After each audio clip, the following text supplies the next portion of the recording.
The smear campaign. The smear campaign, one of the narcissist's favorite tools to get revenge, to get control back again by leveraging their entourage, their flying monkeys. And there you are, playing victim. Half the time you don't even know it's going on, but you feel something is off with your friendships. What can you do about it? My name is Germaine. Welcome to the Sigma Empath podcast rant edition. I'm just going to vent some things that I've experienced and give you some insights on how to manage the smear campaign.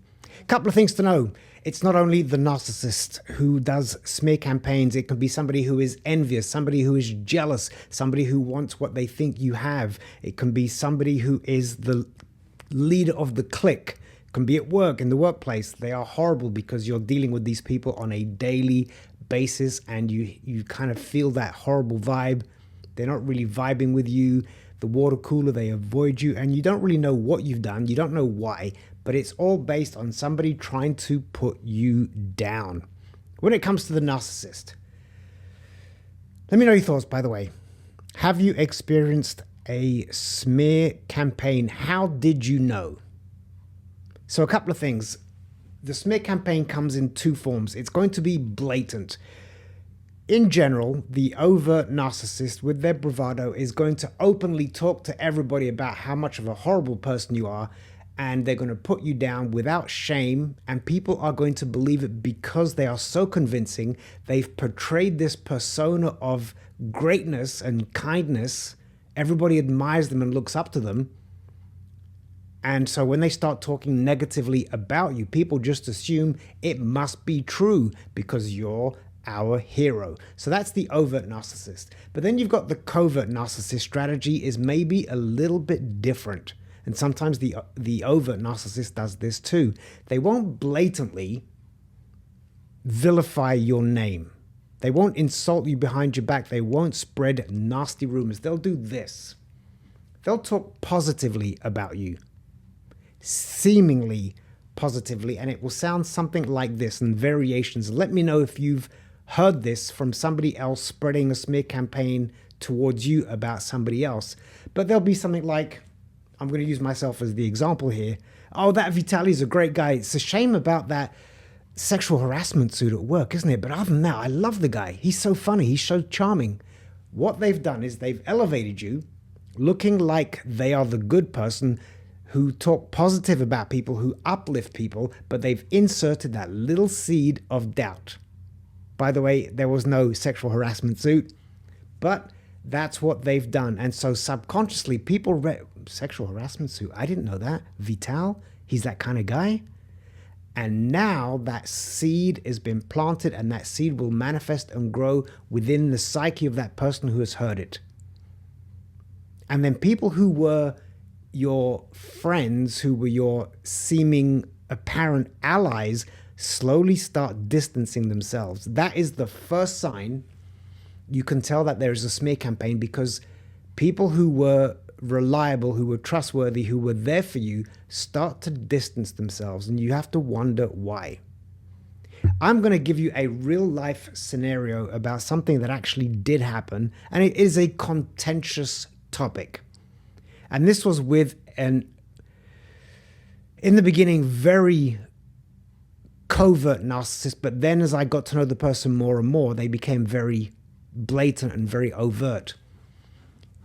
I do public speaking, and sometimes I donate my time to charities, and especially when it comes to kids. And I've had two very specific friends that have been my friends for about 20 years.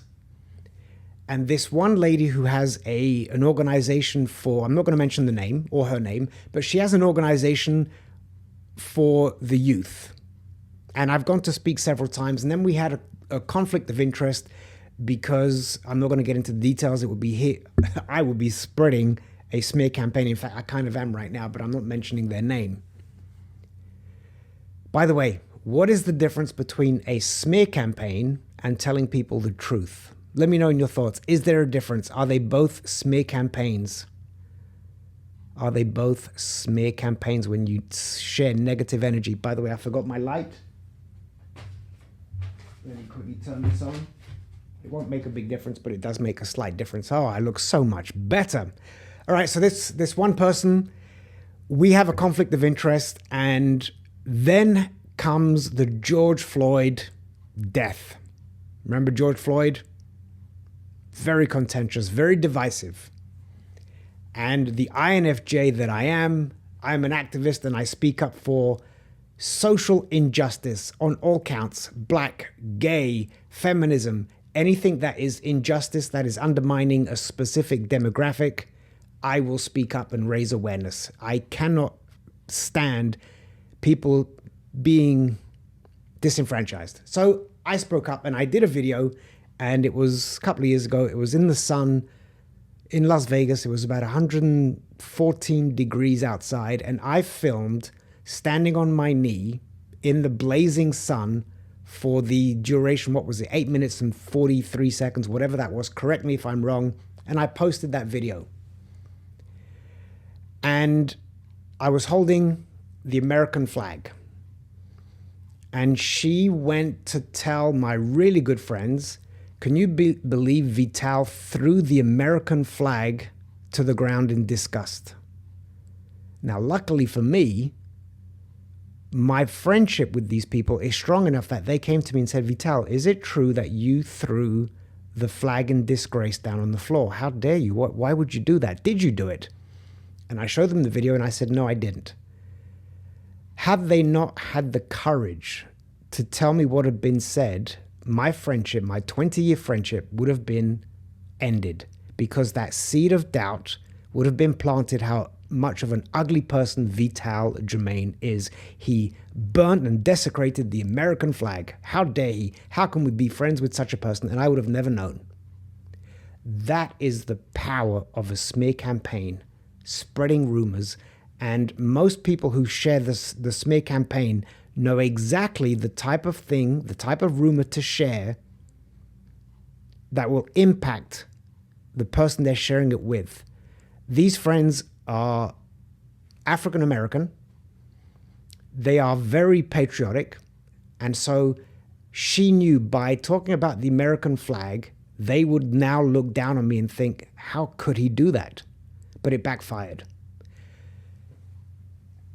So again, ask yourself, be sensitive to who in your circle, who in your environment is changing their behavior. They used to support you on social media, but now they no longer like your stuff. You know why? Because they're hanging out with that one person spreading rumors, and in order to stay in favor with that group who are now against you, they can't be seen liking and supporting your stuff, because they'll also be alienated, and they don't want to do that. So they take sides of the bigger group, leaving you isolated. That's how you know when there's a smear campaign, because the energy dynamics of your friends, of your colleagues, of family members shifts subtly, sometimes quite drastically. So the smear campaign, it is inevitable. There is not much you can do about it. This is the sad reality. Don't go out there, and maybe this is the most important part about this podcast right now, Rant Edition. You could be tempted to go out there having a feeling and accusing people like, I can't believe you spread rumors. Why would you do that? Or trying to convince your friends that that's not what happened. Unless, of course, they come and talk to you about it. But don't go out there trying to validate your worth. Psychologically, it's a strange thing. The seed has been planted. They have chosen to believe the smear campaign. And you're going to come in and try and defend it. All that's going to happen is they're going to look at you as, you are now trying to manipulate us into believing you, when we already know you're an ugly person. And it's going to magnify the impact of the smear campaign. Secondly, you trying to validate and justify gives them ammunition to go back to the person who started the smear campaign, letting them know that you are aware of it. What will they do? They will add more fuel to the smear campaign fire to make it bigger and stronger, making those people hate you even more. The only solution is implement that stoic philosophy of emotional detachment. You have to dig deep and remember and remind yourself of your character. And if you know you're a good human being, then you actually have nothing to worry about. In the meantime, it's going to hurt. But look deep and remember, I am a good human being. I know what my core values are. I have integrity. I'm authentic. I can only be me, and whatever they choose to believe, I cannot control. If it's out of your control, let it go. Sometimes it's a lot easier said than done, but that's got to be your objective when there is a smear campaign. Don't fight it. You continue being you. Probably, given that if it's from a narcissist, the narcissists are incredible actors. I did a video on that just the other day. They are incredible actors and they can sustain a role for a lifetime. But eventually, I always believe romantically, eventually the narcissist will give themselves away, and those people who are unable to see their true worth or their true lack of worth will eventually see their true colors. Let fate do what it's supposed to do. You just step back, let it happen, continue with your life. Let them be them. They are not your problem. And if you're lucky or maybe unlucky, one day they will come and apologize. Now you have the decision. Do you forgive because they betrayed you? Do you forgive and let them back in? The odds are that if somebody has betrayed you once, they are inclined to do it again. So once you've learned, here's now my heartless, indifferent, very stoic advice. If somebody has betrayed you once, remove them from your life. Do not give them a second chance to betray you. Stay true to you. Protect you at all costs, because your peace is ultimately going to define the quality of your life moving forward. You can't go back and change. It's all now what happens moving forward with the decisions you are going to make as an empowered empath. Everybody, that is my rant. I hope that it brought you value. Again, for the value of the community, drop your thoughts, drop your stories, drop your opinions, your perspectives, so that other people can understand I am not alone. I am not crazy. Thank God somebody else has had this experience. I thought it was just me. I was about to lose my shit. Now you don't have to. My name is Germaine. If you want to do a deep dive into these topics, you can please follow, like, subscribe, share with your friends. You can read my books, The Empath Way. Pink is the color of empathy. If you really want to do a deeper dive and become an empowered empath, reach out. I'd love to be your coach. Everybody, have a fantastic, empowered week. Talk to you soon. Thank you.